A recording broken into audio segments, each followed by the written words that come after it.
José de Jesús Alfaro Siqueiros, más conocido como David Alfaro Siqueiros, fue un pintor y militar mexicano. Es considerado uno de los tres grandes exponentes del muralismo mexicano, junto con Diego Rivera y José Clemente Orozco. A los 18 años de edad, Siqueiros y varios de sus colegas de la Escuela de Bellas Artes se unieron al ejército constitucionalista de Venustiano Carranza para luchar contra el gobierno de Victoriano Huerta. Cuando Huerta cayó, en 1914, Siqueiros se afianzó en la lucha interna post-revolucionaria, pues el ejército constitucionalista tuvo que combatir las facciones políticas de Pancho Villa y Emiliano Zapata, opuestas a Carranza. Sus viajes militares por todo el país le expusieron a la cultura mexicana.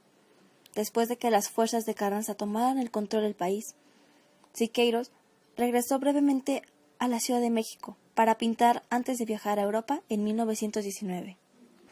Primero, en París, absorbió la influencia del cubismo, intrigado en el particular con Cézanne y el uso de grandes bloques de color intenso. Estando allí, conoció a Diego Rivera, otro pintor mexicano de los tres grandes, justo al comienzo de una carrera legendaria en el muralismo, y viajó por Italia estudiando a los grandes pintores al fresco del Renacimiento. En 1922 regresó a la Ciudad de México para trabajar como muralista para el gobierno revolucionario de Álvaro Obregón. El entonces secretario de Educación Pública, José Vasconcelos, se impuso la misión de educar a las masas a través del arte público y contrató a decenas de artistas y escritores para erigir una cultura mexicana moderna. Siqueiros, Rivera y José Clemente Orozco trabajaron juntos con Vasconcelos, quien apoyó el movimiento muralista encargándoles murales para edificios destacados en la Ciudad de México. Aún así, los artistas trabajando en la Escuela Nacional Preparatoria se dieron cuenta de que muchas de sus primeras obras carecían de la naturaleza pública visionada en su ideología.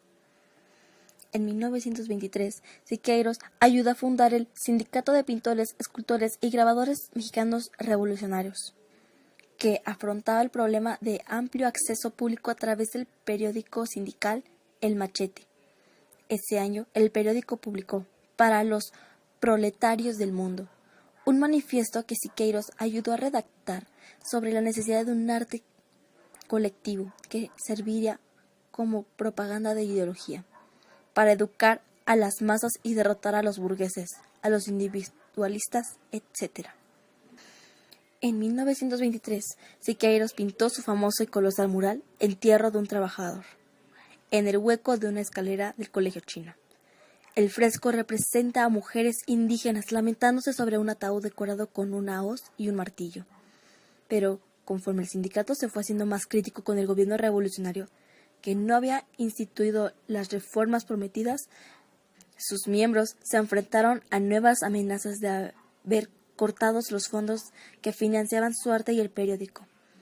Se produjo una disputa interna en el sindicato sobre si dejar de publicar El Machete o perder el apoyo financiero a los murales, lo que dejó a Siqueiros en primer plano, pues Rivera abandonó en protesta por la decisión de mantener la política por encima de las oportunidades artísticas.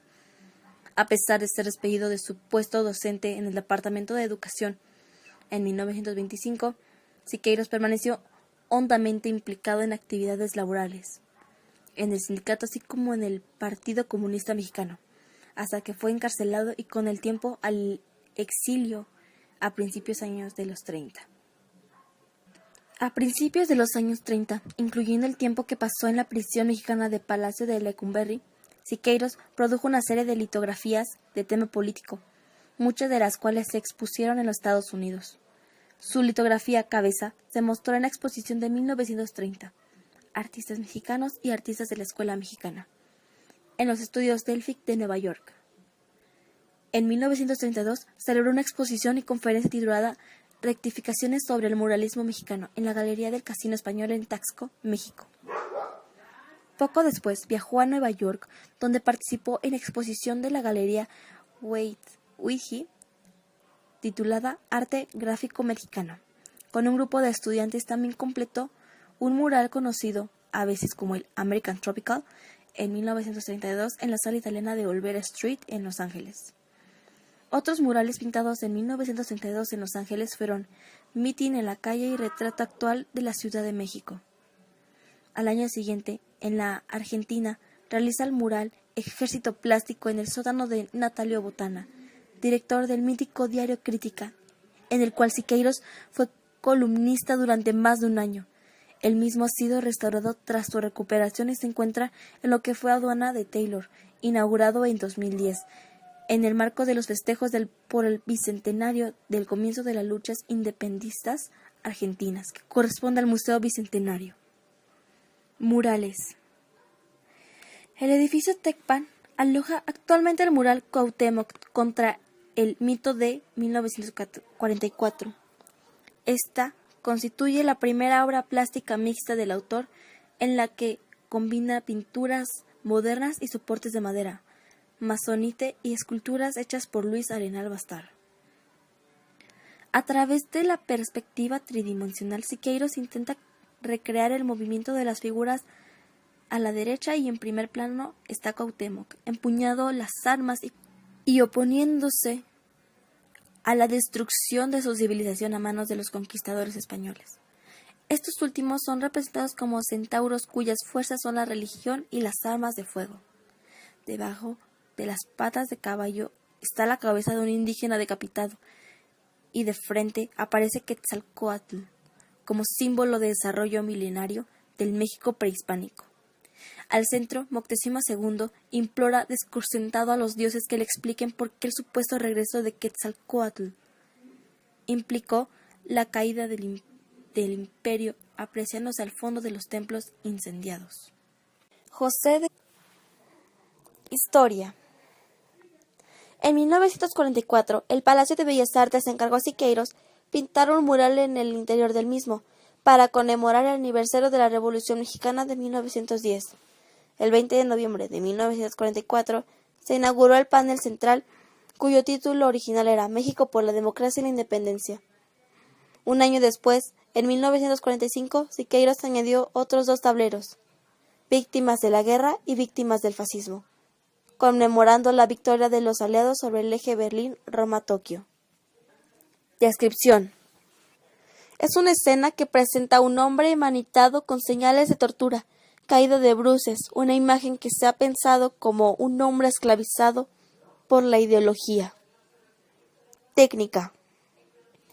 El mural se encuentra trabajado con lacas de nitrato de celulosa, una pintura automotiva que también se denomina pirolexina, sobre placas de celotex, montadas en un bastidor de madera de 52 metros cuadrados. Fue uno de los primeros pintores que empleó materiales y herramientas completamente modernos, obteniendo como resultado colores y texturas con formas que manifiestan un espíritu propio. Utilizaba materiales sintéticos como empastes gruesos pétreos. En el texto Mi experiencia en el muralismo exterior de 1956, Siqueiros afirmaba: los materiales plásticos que vengo sosteniendo desde hace mucho tiempo determinan la forma. Siqueiros cambió la base de los murales tradicionales hechos de cal y arena, sustituyéndolos por cemento y arena para tener una mejor resistencia, por lo que al utilizar dicha técnica, la solidificación de la pintura era más rápida, de modo que para cubrir el pintado en un menor tiempo comenzó con el empleo del aerógrafo. De este momento en adelante se interesó por los materiales más innovadores.